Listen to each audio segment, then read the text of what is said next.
ಮನ್ಯಾಗ ಕಾಳು ಕಡಿ ಹೆಂಡತಿ ಮಕ್ಕಳು ಎಲ್ಲ ಸೌಖ್ಯವಾಗಿತ್ತು. ಯಾವುದಕ್ಕೂ ಏನು ಕೊರತೆ ಇದ್ದಿದ್ದಿಲ್ಲ ಅವನಿಗೆ.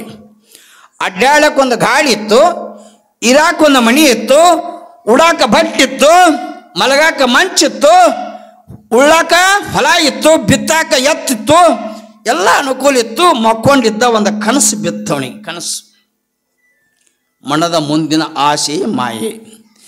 ಕನಸು ಬಿತ್ತು. ಕನಸಿನ್ಯಾಗ ಏನು ಬಿತ್ತು? ಈ ಊರೊಳಗನೆ ನನ್ನಷ್ಟು ಶ್ರೀಮಂತರು ಯಾರೂ ಇರಬಾರ್ದು ಅನ್ನುವಂಥದ್ದೊಂದು ಕನಸು ಕಂಡನಂತ. ನಮಗೂ ಬೀಳ್ತವಿಲ್ಲ ಕನಸು. ರಾತ್ರಿ ಬಿದ್ದಿದ್ದು ಸುಳ್ಳ, ಬೆಳಗಿನ ಜಾವ ಬಿದ್ದಿದ್ದು ಖರೆ. 4 ಗಂಟೆಯಿಂದ ಏನು ಬೀಳ್ತಾವಲ್ಲ ಖರೆ ಕನಸು ಅಂತಾರೋ. ಮಧ್ಯರಾತ್ರಿ ಏನು ಬೀಳ್ತಾವಲ್ಲ ಆ ಕನಸಿಗೆ ಬೆಲೆ ಇಲ್ಲ. ಬೆಳಗಿನ ಜಾವ ಬಿದ್ದದ್ದು ಕನಸಿಗೆ ಭಾಳ ಬೆಲೆ ಅದ. ಕನಸು ಬಿತ್ತು. ಎಂಥ ಕನಸು ಬಿತ್ತಂದ್ರೆ ಈ ಊರೊಳಗನೆ ನನ್ನಂಥ ಶ್ರೀಮಂತರು ಯಾರು ಇರಬಾರದು. ಹೊಲದಾಗ ತಗೋರಿ, ಕಾಶಿರಾಯ ಕಾಕನಷ್ಟು ಹೊಲ ಈ ಊರ ನಮ್ಮೂರಾಗ ಯಾರ್ದು ಇಲ್ಲ ಅನ್ನಬೇಕು. ಹಂಗೆ ಆಗಬೇಕಂತ ಒಂದು ಕನಸು ಕಂಡಂತ. ಮಣಿ ತಗೋರಿ, ಅವನಂತ ಮಣಿ ಯಾರೂ ಕಟ್ಟಿಲ್ಲ. ಕಾರ್ ತಗೋರಿ, ಅವನಂತ ಕಾರ್ ಯಾವನೂ ನಮ್ಮೂರಾಗ ಇಟ್ಟಿಲ್ಲ. ಎಲ್ಲದ್ರಾಗೂ ನನ್ನ ಹೊಗಳಬೇಕು. ನಾವು ಹೊರಗೆ ಬಂದ್ರೆ ನಮಸ್ಕಾರ ಸಾವುಕಾರ ಅನ್ಬೇಕು. ಊರು ಅಕ್ಷಿ ದಾಟಿದ್ರೆ ಸಹಿತ ಇಡೀ ಸಣ್ಣವ್ರು ಹಿಡಿದು ದೊಡ್ಡವ್ರು ಹಿಡಿದು ನಮಸ್ಕಾರ ನಮಸ್ಕಾರ ಅನ್ಕೊಂತ ಹೋಗ್ಬೇಕು. ಹಂಗೆ ಶ್ರೀಮಂತರ ಆಗಬೇಕು ಅಂತ ತಿಳ್ಕೊಂಡು ಅವನಿಗೆ ಕನಸು ಬಿತ್ತಂತ. ಮುಂಜಾನೆ ಎದ್ದ. ಕನಸೇನೋ ಬಿತ್ತು, ಅದು ಇದು ನನಸಾಗೋದು ಹೆಂಗ? ಕನಸೇನೋ ಬಿತ್ತು, ಆದರೆ ಈ ಕನಸು ನನಸು ಮಾಡೋದು ಹೆಂಗಂತ ಮುಂಜಾನೆ ಕೂತ್ಕೊಂಡು ವಿಚಾರ ಮಾಡಿದ. ನೋಡಿ, ಲಕ್ಷ್ಯ ಕೊಡ್ರಿ ಇದನ್ನ. ಕನಸು ಬಿದ್ದ ಮೇಲೆ ನನಸು ಮಾಡಬೇಕಲ್ಲ. ಈಗ ಒಮ್ಮಿಂದೊಮ್ಮಲಿಗೆ ಶ್ರೀಮಂತ ಆಗಬೇಕಂದ್ರೆ ದುಡಿದು ಅದ್ರ ಬಂದದ್ರೊಳಗೆ ನಾ ಶ್ರೀಮಂತ ಆಗ್ತೀನಿ ಅನ್ನುವಂಥದ್ದು ಅದೇನು ಆಗ್ಲಾದ ಮಾತದು. ಕನಸಿನ ಮಾತಂತ ತಿಳ್ಕೋರ್ಷ. ಕನಸು ಕನಸಾಗಿ ಉಳಿಬಾರ್ದು, ನನಸಾಗಬೇಕಂತ ವಿಚಾರ ಮಾಡಿದ. ಹಿಂಗೆ ಹೊಲದಾಗ ದುಡಿದು ಅದು ಬಂದು ಅದು ಗಳಿಗೆಯಾಗಿ ಉಳಿದು ಉಳಿದಾಗ ನಾವು ಹೊಲ ತಗೋತೀನಂದ್ರೆ ಕನಸಿನ ಮಾತಲ್ಲಿದು.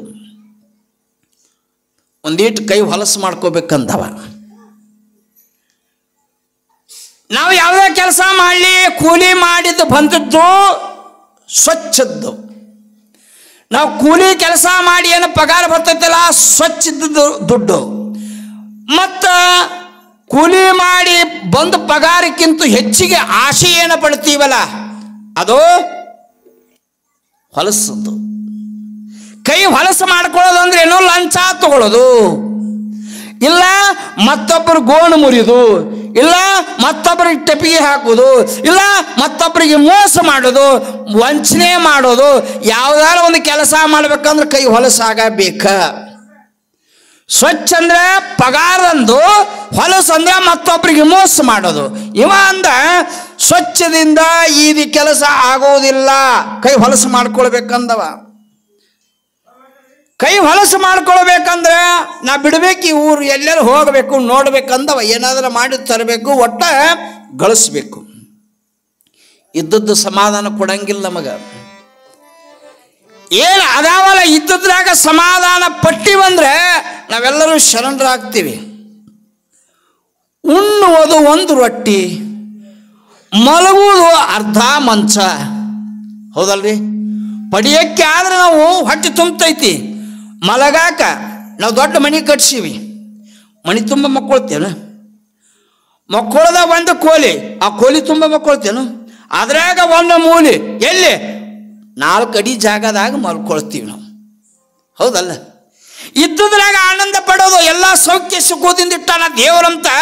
ದೇವರು ನೆನೆಸಿ ನಮ್ಮ ಕಾಯಕ ಮಾಡ್ಕೊಂತ ಹೋದ್ರೆ ಸ್ವಚ್ಛ ಹೃದಯವಂತರಂತ ಕರೀತಾರೆ. ಅದನ್ನು ಬಿಟ್ಟು ಆ ಗೆರಿ ದಾಟಿ ಒಂದೇನ ರೇಖೆ ಇದಲ್ಲ ಅದನ್ನು ಬಿಟ್ಟು ನಾವು ಹೋದಿವಿ ಅಂತಂದ್ರೆ ದುಃಖ ಆಗ್ತೈತಿ ನಮಗ. ಗೆರಿ ಒಳಗಿದ್ರ ಸಂತೋಷದ, ಗೆರಿ ಬಿಟ್ಟು ಹೊರದಾಟಿದ್ರ ದುಃಖದ. ಆ ದುಃಖ ಒಂದಾನೊಂದು ದಿವಸ ನಮಗೆ ಈಡು ಮಾಡ್ತದೆ. ಅದಕ್ಕೆ ವಾ ಹುಡ್ಕೊಂತ ಹುಡ್ಕೊಂತ ಹೋದ ಹೆಂಗಾರ ಮಾಡಿ ಗಳಿಸ್ಬೇಕಂತ. ಹೊಳಿ ದಂಡಿ, ದಂಡಿ ಮ್ಯಾಗ ಒಂದು ಆಶ್ರಮ. ಅಲ್ಲೊಬ್ಬ ಋಷಿ ನೋಡಿದ, ನೋಡಿ ಹೋಗಿ ಕುಂತ ನಮಸ್ಕಾರ ಮಾಡಿದ. ಅವಾಗ ಹೇಳಿದಿವ, ನೋಡ್ರಿ ನಾನು ಭಾಳ ಬಡವಿದ್ದೀನಿ, ನಾನು ಭಾಳ ಬಡವಿದ್ದೀನಿ, ನನಗ ತಿನ್ನಾಕ ಕಾಳಿಲ್ಲ, ಇರಾಕ ಮಣಿ ಇಲ್ಲ, ಕಿಸೆದಾಗ ರೊಕ್ಕಿಲ್ಲ, ಏನಾರ ಮಾಡಿ ನಾನು ಉದ್ಧಾರ ಮಾಡ್ರಿ ಅಂತ ಹೇಳಿದವ. ಯಾರಿಗೆ? ಆ ಋಷಿಗಳಿಗೆ. ಕರೆ ಇಲ್ಲನ ಅವನಿಗೆ. ಹೊಲದ 8 ಕೂರ್ಗಿ, ಇರಾಕ ಮಣಿ ಅದ, ಕಾಳ ತುಂಬ್ಯದ, ಆದರೂ ಇಲ್ಲ ಅಂತಾನ. ಮಣಿಯೊಳಗದ, ಕರೆ ಭಾವದೊಳಗಿಲ್ಲಲ್ಲ, ಅವನಿಗೆ ತೃಪ್ತಿ ಇಲ್ಲಲ್ಲ. ಅವ ಅಂತಾನ ನನಗೇನು ಇಲ್ಲ, ನನಗೆ ಕೊಡ್ರಿ ಕೊಡ್ರಿ ಅಂದ ಬೆಳಕ ಹಂಗ ಬರ್ತೈತೆ ಇದು. ಒಮ್ಮಿಂದೊಮ್ಮೆ ನಾವು ಶ್ರೀಮಂತರ ಆಗಬೇಕಾಗಿದ್ರೆ ಕೈ ಹೊಲಸು ಮಾಡ್ಕೊಳ್ಳಬೇಕು. ಯಾವುದು? ಮಟ್ಕರ ಆಡ್ಬೇಕು, ಜೂಜರ ಆಡ್ಬೇಕು, ಯಾಕ್ರಿ ಓಸಿಯರ ಆಡ್ಬೇಕು. ಯಾವುದರ ಆಡಿದಾಗ ನಮಗೆ ದುಡ್ಡು ಬರ್ತೈತಿ. ಅದು ದುಡ್ಡು ಹಂಗ ಬರ್ತೈತೇನು? 10 ಮಂದಿನ ಬಡವರನ್ನ ಅಳಿಸಿ ಆ 10 ಮಂದಿನ ರೊಕ್ಕದಾಗ ಒಬ್ಬ ಶ್ರೀಮಂತ ಅಕ್ಕನ ಈ ಜಗತ್ತಿನಾಗ. 10 ಮಂದಿ ಒಳಗ ಒಬ್ಬ ಶ್ರೀಮಂತ ಅಕ್ಕನ 10 ಮಂದಿ ಬಡದ ರೊಕ್ಕ ಇವ ಏನು ತಿಂತಾನಲ್ಲ, ಆ ಬಡವರು ಶಾಪದ ಹಣದಿಂದ ಇವ ಏನು ಬಂದಿರ್ತಾನಲ್ಲ, ಅದು ಶಾಪದ ಫಲದ ರೊಕ್ಕ ಆಗಿರ್ತೈತೆ ವಿನಃ ಸ್ವಚ್ಛವಾಗಿರ್ತಕ್ಕಂಥ ರೊಕ್ಕ ಇದು ಅಲ್ಲ. ಭಾಳ ಮಂದಿ ಒಬ್ಬಗೆ ಹತ್ತೈತೆ ಅಂದ್ಗಳೇನ, ಅವ್ಗೆ ಹತ್ತೈತೆ ನಮಗೂ ಹತ್ತೈತೆ ಅಂತ ತಿಳ್ಕೊಂಡು ಎಷ್ಟು ಮಂದಿ ಮನಿ ಕಳ್ಕೊಂಡಿಲ್ಲ, ಹೊಲ ಕಳ್ಕೊಂಡಿಲ್ಲ, ಇಸ್ಪೇಟಾಡಿ, ಲಾಟ್ರಿ ಆಡಿ, ಮಟ್ಕಾಡಿ, ಜೂಜಾಡಿ. ಅದಕ್ಕಂದವ ಎಲ್ಲ ಏನೂ ಇಲ್ಲ, ನನಗೇನಾದರೂ ದಾರಿ ತೋರಿಸ್ರಿ ಅಂದಾಗ ಗುರುಗಳು ಹೇಳಿದ್ರು, ನೋಡು ನಾಳೆ ಬೆಳಗ್ಗೆ ಸೂರ್ಯ ಉದಯ ಆದ ತಕ್ಷಣ ಬಾ, ಸೂರ್ಯ ಅಸ್ತಂಗತನ ಆಗುವವರೆಗೂ ಕೂಡ ಏನ ಸಮುದ್ರ ದಂಡಿ ಒಳಗೆ ಹರಳುಗಳದಾವಲ್ಲ, ಒಳ್ಳೊಳ್ಳೆ ಹರಳುಗಳದಾವಲ್ಲ, ಅವನ್ನೆಲ್ಲ ಸಂಗ್ರಹ ಮಾಡು. ಎಷ್ಟು ನಿನಗೆ ಸಾಧ್ಯದ ಎಲ್ಲ ಸಂಗ್ರಹ ಮಾಡು. ಸೂರ್ಯ ಅಸ್ತ ಆಗೋದ್ರೊಳಗಾಗಿ ಬಂದು ನನಗೆ ಹೇಳು, ಅವನ್ನ ಮುಟ್ಟಿ ಕೊಡ್ತೀನಿ. ಹರಳೆಲ್ಲ ಚಿನ್ನಕ್ಕವ, ಹರಳಕ್ಕವ, ಬಂಗಾರ ಅಕ್ಕವ. ಆದರೆ ಸೂರ್ಯ ಅಸ್ತ ಆದ ಮೇಲೆ ಇದು ಯಾವುದಕ್ಕೂ ನಡೆಯಂಗಿಲ್ಲ. ಸೂರ್ಯ ಅಸ್ತ ಆಗೋದ್ರೊಳಗೆ, ಸೂರ್ಯ ಮುಳುಗೋದ್ರೊಳಗಾಗಿ, ಸೂರ್ಯ ಹುಟ್ಟಿ ಸೂರ್ಯ ಮುಳುಗೋದ್ರೊಳಗಾಗಿ ಎಷ್ಟು ಸಾಧ್ಯದಷ್ಟು ಸಂಗ್ರಹ ಮಾಡು. ಸೂರ್ಯ ಅಸ್ತ ಆಗೋದ್ರೊಳಗಾಗಿ ನನಗೆ ಹೇಳು, ನಾ ಬಂದು ಕೈ ಹಚ್ತೀನಿ. ಬಂಗಾರ ಆಗಿಬಿಡ್ತಾವ, ರಣ್ಣ ಚಿನ್ನ ಹಾಕ್ಕವು, ರತ್ನ ಹಾಕ್ಕವು ಹಳ್ಳಗಳು ಹೋಗಿ ಅಂತ ಹೇಳಿದರು. ಸೂರ್ಯ ಉದಯ ಆಗೋದಕ್ಕಿಂತ ಪೂರ್ವದಲ್ಲೇ ಬಂದು ರೆಡಿಯಾಗಿದ್ದೀವ. ಸಿಗ್ತೈತಂದ್ರೆ ಯಾರು ಬೇಡ ಅಂತಾರೆ. ನಾನೇ ಇಲ್ಲಿ ಕುಂತು ಮುಂಜಾನೆ ಎದ್ದು 7 ಗಂಟೆಗೆ ಪ್ರವಚನ ಚಾಲೂ ಆಗ್ತೈತಂತ 7ಕ್ಕಿಂತ ಮೊದಲು ಬರ್ರಿ ಮಟ್ಕ ನಂಬರ್ ಹೇಳ್ತೀನಿ ಅಂದ್ರೆ ಎಷ್ಟು ಮಂದಿ ಬರಾಕಿಲ್ಲ ನನ್ನ ಮುಂದೆ. ಇವತ್ತು ನಂಬರ್ ಹೇಳ್ತೀನಿ ಬರ್ರಿ ಅಂದ್ರೆ ಇದು ಜಾಗ ಸಾಲಂಗಿಲ್ಲ. ಯಾರು ಬೇಡ ಅಂತಾರೆ. ಅನಾಯಾಸವಾಗಿ ಬರ್ತೈತಿ, ಹಚ್ಚು ನಡಿ ಅಂತಾರೆ ಅವರು. ದುಡಿಯಂಗಿಲ್ಲ, ದುಃಖ ಹೊಡೆಯಂಗಿಲ್ಲ, ಕೈ ಕೆಸರು ಆಗಂಗಿಲ್ಲ, ಬಟ್ಟೆ ಹೊಲಸಾಗಂಗಿಲ್ಲ, ಸುಮ್ಮನೆ ಬರ್ತೈತಿ. ನಂಬರ್ ತಗೊಳ್ಳೋದು, ಹಚ್ಚೋದು ಯಾರಿಗೆ ಬೇಡ ಆಗತ್ತೈತಿ? ಈ ಭೂಮಿ ಮ್ಯಾಗ ಜಗತ್ತಿನಾಗ ಯಾರಿಗೆ ಬೇಡ? ಕಡ್ಗಿ ಕುರ್ಚಿ ಹಾಕು ಬದ್ದಿನ ನನಗೆ ಒಂದು ಬೆಳ್ಳಿ ಕುರ್ಚಿ ಹಾಕ್ರಿ, ಇಲ್ಲಿ ನಾ ಇಲ್ಲಿ ಬಂದು ಕೂಡ್ತೀನಿ. ಕೂಡಂಗಿಲ್ಲ. ನಾ ಎಲ್ಲಿ ಕೊಡ್ತೀನಿ? ಬೆಳ್ಳಿ ಕುರ್ಚಿ ಮ್ಯಾಗ ಕೊಡ್ತೀನಿ, ಕಟ್ಗಿದು ಬಿಡ್ತೀನಿ. ಇದು ಮನುಷ್ಯನ ಸ್ವಭಾವ. ಆಶೆ ದುಃಖಕ್ಕೆ ಕಾರಣ. ಅವ ಅಂದ ಬೆಳಿಗ್ಗೆ 6 ಗಂಟೆಗೆ ಬಂದ, ಸೂರ್ಯ ಉದಯ ಆದ, ಆರ್ಸಾಕ ಶುರು ಮಾಡಿದ. ಹಳ್ಳುಗಳು ಎಷ್ಟು ಇದ್ದು ಚಲೋ ಚಲೋ ಚಲೋ ಚಲೋ ತಂದು ರಾಶಿ ಹಾಕಿದ. ಕೂಡಿಸುವಾಗ ಅವನೇನು ಕೂಡಿಸ್ತಿದ್ನಲ್ಲ, ಅವಾಗ ಹಸಿವಿಲ್ಲ, ನೀರಡಿಕಿಲ್ಲ, ಸಮಯ ಹೋಗಿದ್ದ ಗೊತ್ತಾಗಲಿಲ್ಲ. ಕೂಡ್ಸೋದು ಇದೊಂದು ಸಿಕ್ಕೈತಿ, ಮತ್ತೆ ನಾಳೆ ಅವಕಾಶ ಸಿಗಂಗಿಲ್ಲ. ಇವತ್ತು ಅಮೃತ ಗಳಿಗೆದ. ಸೂರ್ಯ ಅಸ್ತ ಆಗೋದ್ರೊಳಗಾಗಿ ಎಷ್ಟು ಸಾಧ್ಯದ ಅಷ್ಟು ಕೂಡಿ ಹಾಕಿಕೊಂಡು ಎಲ್ಲವನ್ನ ಈ ಹಳ್ಳನ್ನು ಹೋಗಿ ಹರಳನ್ನಾಗಿ ಮಾಡಿಕೊಂಡು, ಚಿನ್ನದ ಹಳ್ಳನ್ನಾಗಿ ಮಾಡಿಕೊಂಡು ಒಯ್ಯಬೇಕು ಅಂತ ತಿಳ್ಕೊಂಡು ಆಸೆಯಿಂದ ಕೂಡಿಸಿದ. ಸಾಯಂಕಾಲ ಸೂರ್ಯ ಅಸ್ತ ಆಗೋದಿನ್ನ 10 ಮಿನಿಟ್ ಇತ್ತು.